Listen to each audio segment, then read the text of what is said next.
A coastal storm will sit offshore. I'm meteorologist Joe Martucci. That is the main story for this week. But first we have to get through this cold front that will be pushing very slowly eastward with time. This is our 8 p.m. radar. Notice how we are dry.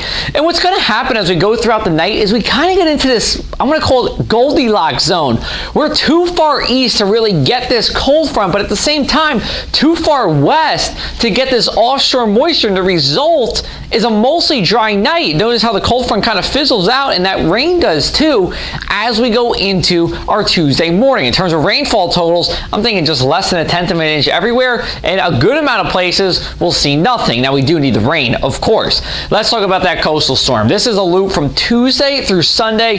Here is the low pressure system on Tuesday morning. Now watch where it's going. It's going to kind of feed into that darker blue you see there as we go forward with time, and then eventually sit offshore and not really move much as high pressure keeps it from going too far to the north. So the result is a lot of hazards on the seas: rip currents, rough surf, beach erosion, and yes, coastal flooding. We're expecting numerous days of coastal flooding. Let's break it down for you here. We'll take it through Tuesday.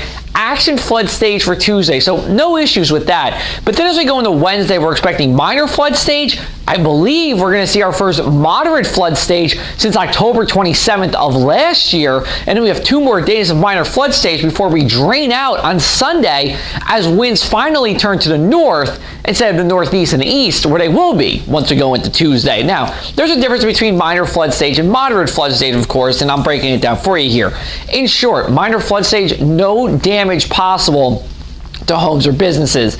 It's more of your nuisance kind of flooding that we see many times a year here, where you might have a road closed for an hour or two, but that's about it. Moderate flood stage is when, if you get to those places that don't have any kind of elevation to them, if they're not built on stilts, that's when you start to see that water to come in. It's also impossible to move in spots when you get into moderate flood stage. You can't drive your car through it, nor should you, but some places are in too much water, and if you're not careful, lives may be at risk in moderate flood stage, depending on how much in moderate flood stage we are here. For this evening, temperatures falling through the 70s and into the 60s. Actually a nice evening here to be out and about. It's a warm one with a little bit of mugginess in the air.